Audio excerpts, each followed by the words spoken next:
आज हम लोग स्ट्रेट लाइंस जो कि क्लास 11th का टॉपिक है और कोऑर्डिनेट ज्योमेट्री में बहुत इंपॉर्टेंट माना जाता है, उसको एक सिंगल क्लास के अंदर हम लोग समझते हैं कि उसमें क्या क्या चीज़ें इंपॉर्टेंट हैं, कितने फॉर्मूले हैं, कौन कौन सी हम लोग फॉर्मेट्स उसमें यूज़ में लेते हैं। तो यहाँ जब हम लोग पढ़ते हैं टू डायमेंशनल स्ट्रेट लाइंस, क्योंकि स्ट्रेट लाइंस 3D में भी है, तो अभी हम लोग टू डायमेंशनल की बात कर रहे हैं। अब टू डायमेंशनल ज्योमेट्री में जब भी पढ़ते हैं तो हमें सबसे पहला कॉन्सेप्ट जो याद रखना है उसे कहते हैं हम लोग स्लोप, यानी कि ढलान। अब हम लोग स्लोप की बात करते हैं तो स्लोप जो है वो जनरली m से डिनोट की जाती है, और m की जो वैल्यू वो कैसे पता लगाएंगे, अगर कोई लाइन हमारे पास x axis positive direction of x axis के साथ अगर थीटा डिग्री का एंगल बनाया जा रहा है, वो भी एंटी क्लॉकवाइज घूमते हुए, तो m का फॉर्मूला होता है tan थीटा। सेकेंडली, अगर हमारे पास इसके ऊपर दो पॉइंट दे रखे हैं a x1 y1 एंड दूसरा पॉइंट है b x2 y2, तो स्लोप का एक ऑल्टरनेटिव फॉर्मूला भी आता है, वो है y2 minus y1 upon x2 minus x1, ठीक है, अपॉन x2 माइनस x1। तो ये दो इंपॉर्टेंट फॉर्मूले हमें ध्यान रखने हैं जो कि स्लोप के लिए काउंट होते हैं। तीसरा, आप अगर कोई लाइन दे रखी है तो मैं आपको डायरेक्ट फॉर्मूले में बता रहा हूं, अगर हमारे पास ax plus B Y plus C is equal to 0 एक लाइन की इक्वेशन है, if this is a line, तो हम लोग इस लाइन में से स्लोप कैसे निकालते हैं। तीसरा फॉर्मूला याद रखना है, minus coefficient of x upon coefficient of y, ठीक है। और चौथी बात क्या है, इसका डिफरेंशिएशन कर दिया जाएगा। इसका डिफरेंशिएशन करोगे तो ये हो जाएगा a x का डेरिवेटिव 1 प्लस b y का डेरिवेटिव होता है dy बाई डी एक्स, ठीक है, डिफरेंशिएशन कहते हैं, और c का डिफरेंशिएशन 0 इज इक्वल टू 0, तो dy बाई डी एक्स की वैल्यू आप यहां से निकाल सकते हो, ये टर्म उधर शिफ्ट हो जाएगी, बन गया माइनस a, साथ में इसके b लगा हुआ है, मैं इस b को यहां से हटा देता हूं, तो ये बन जाएगा अपॉन b, यानी ये वाला फॉर्मूला। तो ये तीन फॉर्मूले आपको याद रखने हैं जो कि हैं स्लोप के।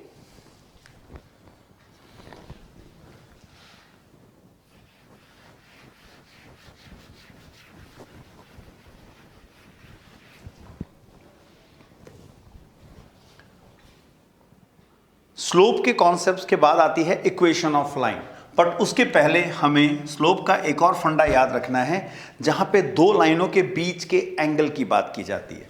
अगर हमारे पास दो लाइनें यूं दे रखी हैं और दोनों लाइनों के बीच में एक एंगल दे रखा है थीटा, और वहीं हमारे पास जो पहली लाइन है उसकी स्लोप को अगर हम लोग m1 मान लें और सेकेंड लाइन की स्लोप को m2 मान लें, तो हमारा फॉर्मूला, अगर मैं ये कह दूं थीटा कौन है, it is the angle between two lines.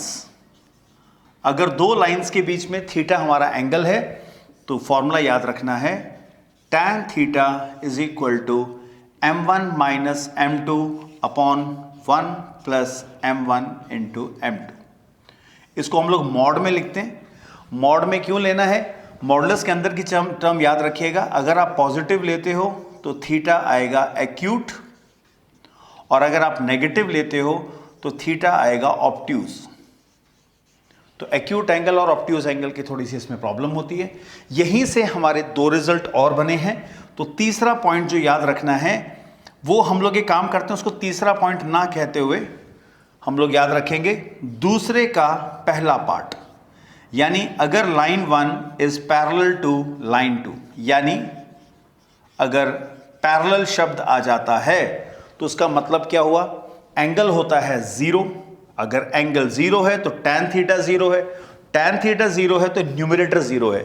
इसका मतलब हमारे पास रिजल्ट आएगा m1 is equal to m2। तो ये याद रखिएगा, अगर दो लाइनें आपस में पैरेलल हैं तो m1 is equal to m2। Second का दूसरा पार्ट याद रखेंगे, अगर L1 परपेंडिकुलर है L2 के, यानी परपेंडिकुलर, तो परपेंडिकुलर मतलब एंगल होता है 90 डिग्री। अगर एंगल 90 डिग्री है तो tan 90 नॉट डिफाइंड होता है, डिनोमिनेटर 0 होता है, यानी रिजल्ट आता है m1 into m2 is equal to -1। Clear? तो ये हमें 3 कॉन्सेप्ट याद रखने हैं जो कि स्लोप से जुड़े हुए हैं।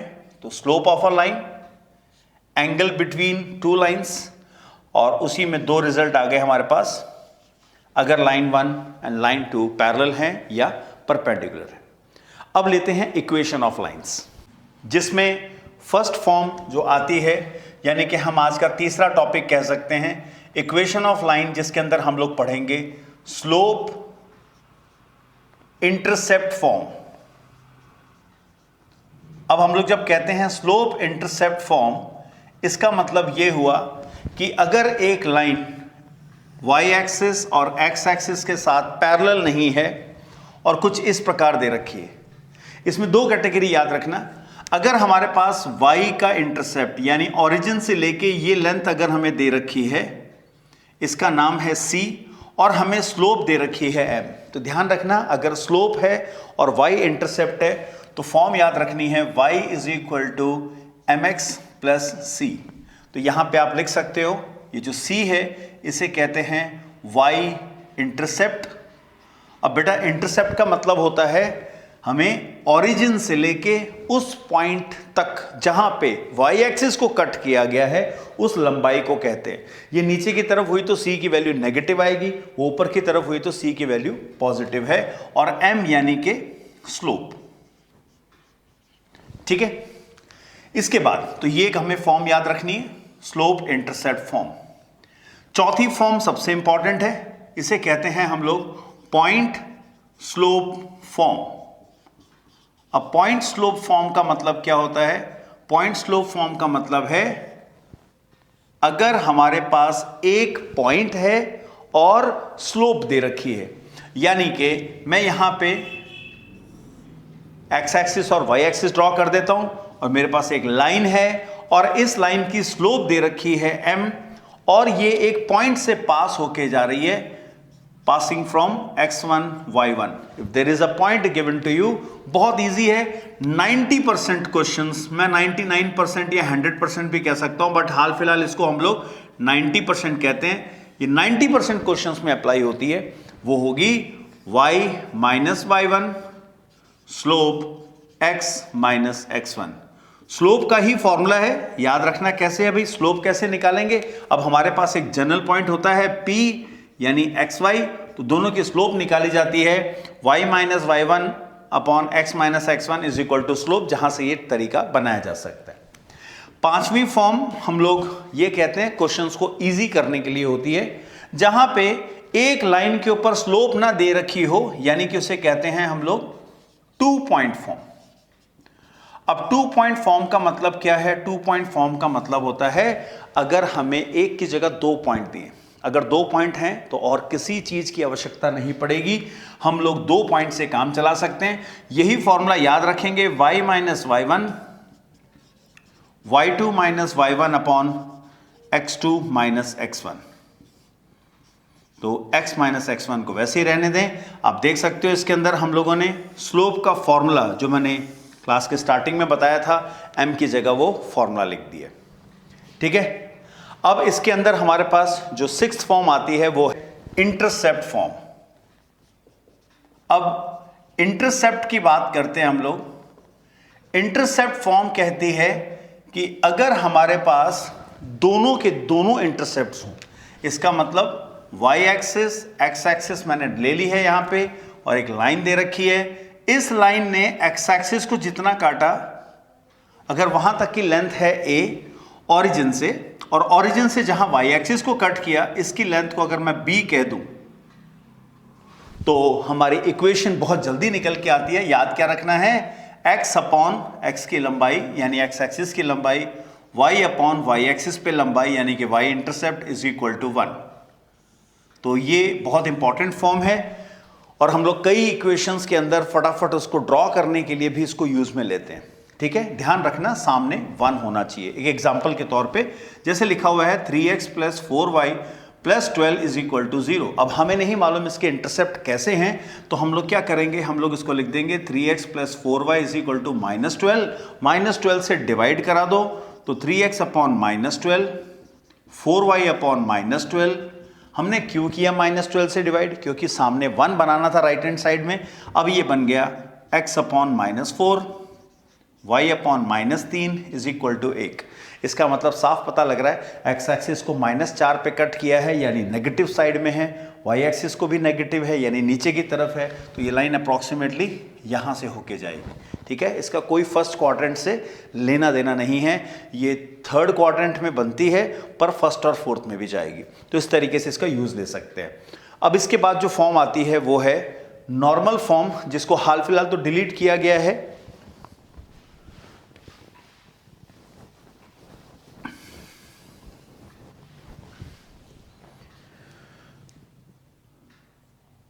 नॉर्मल फॉर्म जो हमारी 7th फॉर्म कहलाती है। अब नॉर्मल फॉर्म में ये इस साल यानी कि 2024 के अंदर जो है वो सिलेबस से डिलीटेड है, टेंशन नहीं लेनी, फिर भी उसके बारे में समझ लीजिए आप। अगर एक लाइन दे रखी है और ओरिजिन से एक लाइन के ऊपर परपेंडिकुलर खींचा गया है और इस परपेंडिकुलर की लेंथ अगर स्मॉल p है और ये परपेंडिकुलर जो एंगल बना रहा है इसका नाम मैं अभी ओमेगा डाल देता हूं और ये लंबाई p दे रखी है, तो ये फॉर्म याद रखनी होती है हमें, x cos omega y sin omega is equal to p। तो इस तरीके से हम लोग नॉर्मल फॉर्म का प्रयोग करते हैं। ये जितनी भी हम लोगों ने फॉर्म देखी, ये सारे के सारे क्वेश्चन जो हैं वो एक ही फॉर्म में आते हैं और वो हमारी फॉर्म कहलाती है। इसको फॉर्म नहीं कहते हुए हम लोग जनरल इक्वेशन ऑफ लाइन बोल देते हैं। तो जनरल इक्वेशन होती है 8th फॉर्म, जनरल इक्वेशन।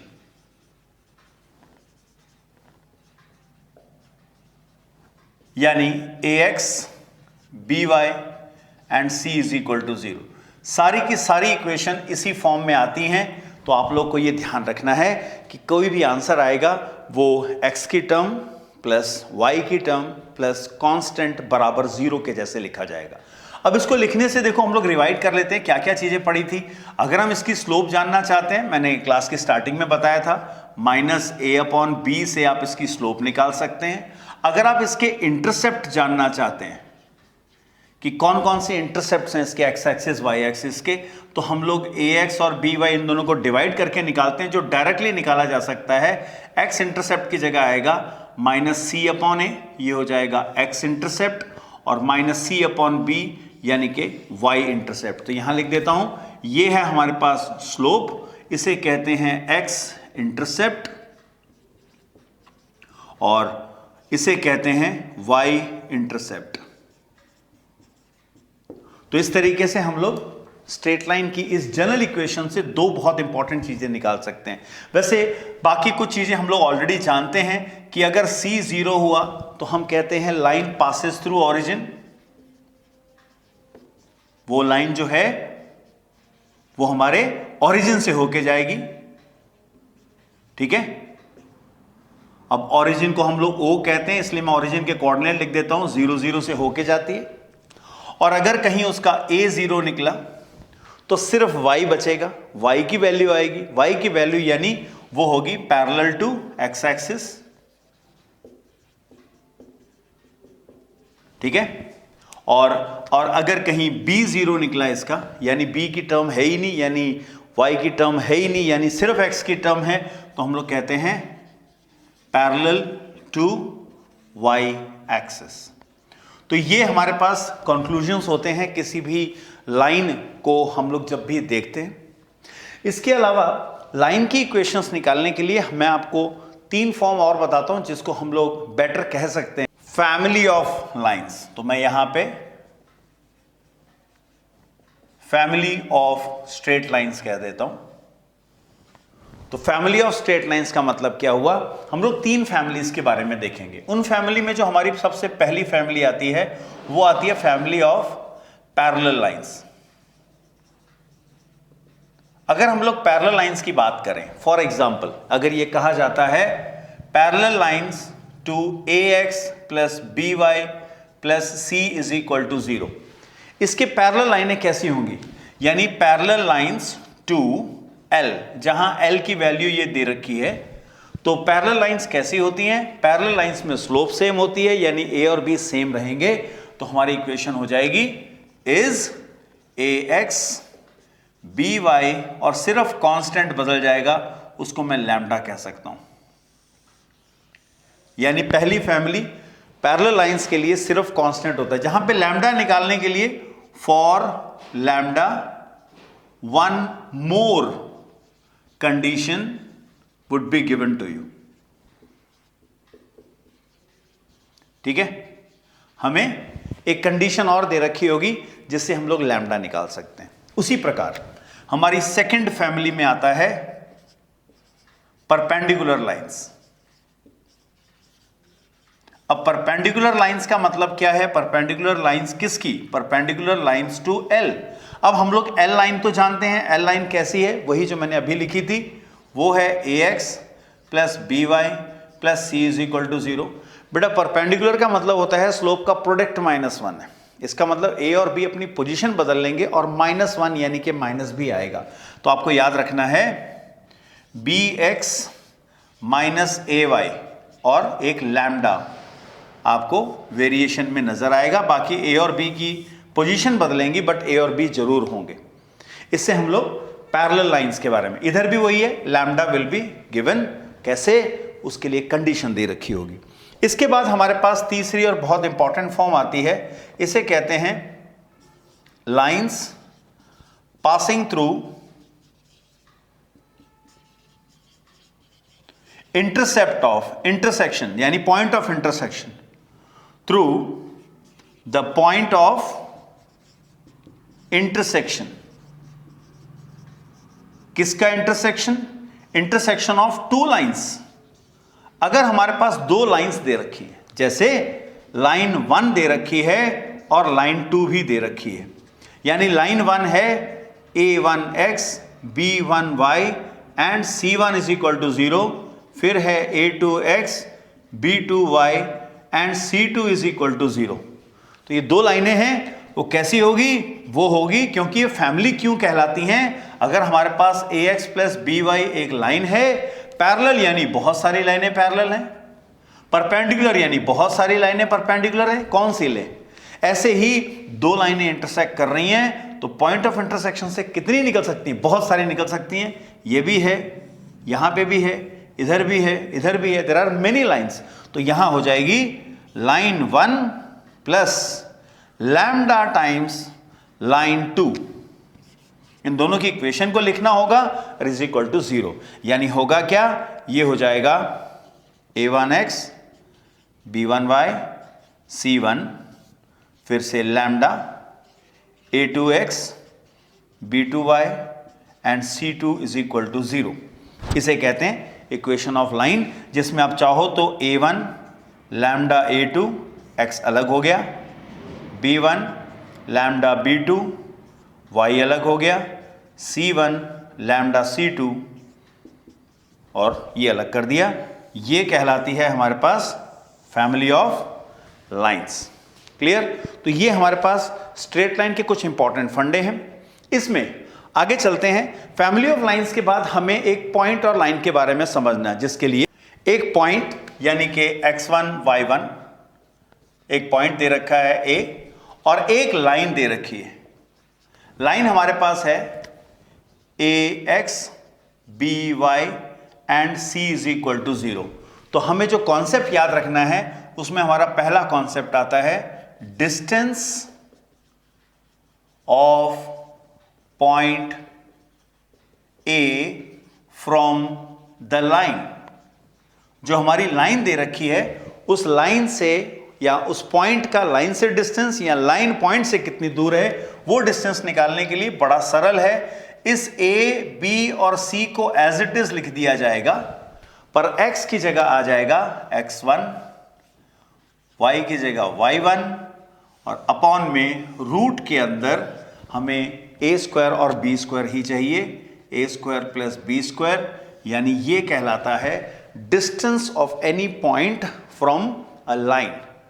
ठीक है, दूसरा कॉन्सेप्ट इसमें ध्यान रखना है, अगर हमारे पास दो पैरेलल लाइंस हैं, अब पैरेलल लाइन है तो उनकी स्लोप तो इक्वल होगी, तो मैं ध्यान रखूंगा ax plus B Y plus C one is equal to 0, ax plus B Y plus C two is equal to 0।